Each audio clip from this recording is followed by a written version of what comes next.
नमस्कार दोस्तों, आपका हमारे चैनल में स्वागत है।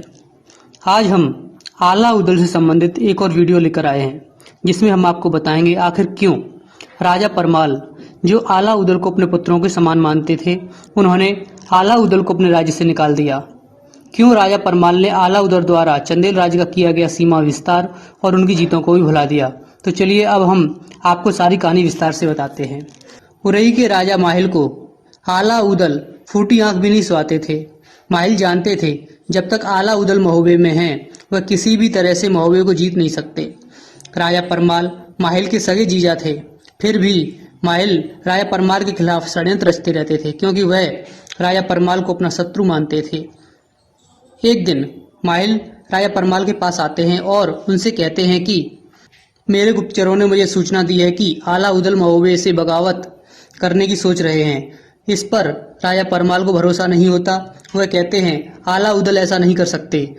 वह मुझे अपना चाचा मानते हैं और तुम्हारी बहन को अपनी माँ के समान मानते हैं। इस पर माहिल कहते हैं मानने में और होने में बहुत अंतर होता है।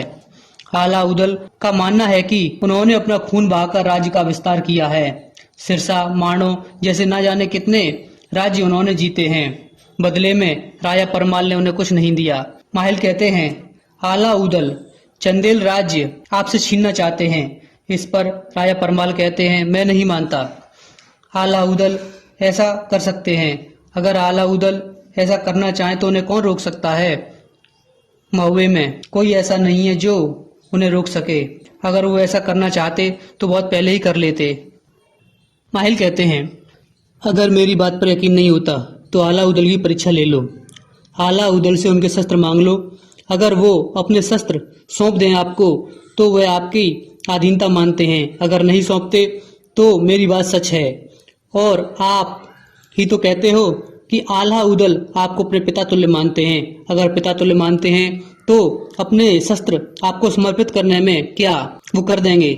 महोबे के वफादार होंगे तो शस्त्र आपको सौंप देंगे। माहिल जानते थे आला उदल बहुत स्वाभिमानी है, वो अपने शस्त्रों का त्याग नहीं करेंगे। आला उदल के लिए शस्त्रों का त्याग करना उनकी सबसे बड़ी बेइज्जती होगी। अगर वह शस्त्र त्यागते हैं तो पूरे महोबे में उनकी बेइज्जती होगी, और नहीं त्यागते तो राजा परमाल उनको महोबे का विरोधी मानेंगे। ऐसी दोनों ही परिस्थिति में आला उदल की हार होगी।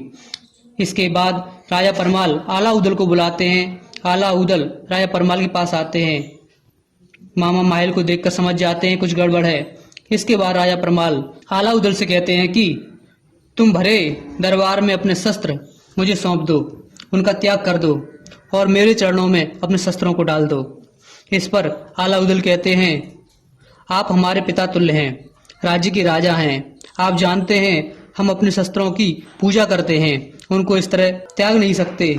इस तरह त्याग करना शस्त्रों का अपमान है और यह हमारा भी अपमान है। हमने आज तक आपके लिए और महोबे के लिए क्या नहीं किया, फिर आप ऐसा क्यों कर रहे हैं? इस पर माहिल ने राजा परमाल से कहा देखो मैंने जो कहा था वही हुआ, वह सच साबित हुआ। माहिल की बात सुनकर राजा परमाल को भी शंका होती है और वह क्रोध में आकर कहते हैं तुम्हारे पास दो विकल्प हैं, या तो शस्त्रों का त्याग कर दो या महोबे से निकल जाओ। महोबे की सीमा में भी नहीं रहोगे।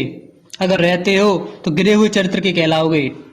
फैसला तुम्हें करना है। इस पर आला कहते हैं सम्मान की मृत्यु अच्छी है अपमान भरी जिंदगी जीने से। इसके बाद आला ने कहा आपकी आज्ञा अनुसार हम महोबे का त्याग कर देंगे। इस पर राजा परमाल कहते हैं आज ही महोबे से निकल जाओ। इसके बाद आला अपनी माँ के पास आते हैं और सारी बात बताते हैं और अपने परिवार के साथ महोबे से चलने को कहते हैं। लेकिन आला के सामने समस्या यह थी कि वह जाएं तो जाएं कहाँ। महोबे के लिए उन्होंने हर राज्य से और हर राजा से दुश्मनी ले रखी थी। केवल कन्नौज के लाखन ही बसते थे जो उदल के मित्र थे। अतः आला उदल ने अपने परिवार सहित कन्नौज जाने का निर्णय लिया। तो इस तरह राजा परमाल ने अपने सबसे बहादुर और सबसे विश्वासी आला उदल को महोबे से निकाला था।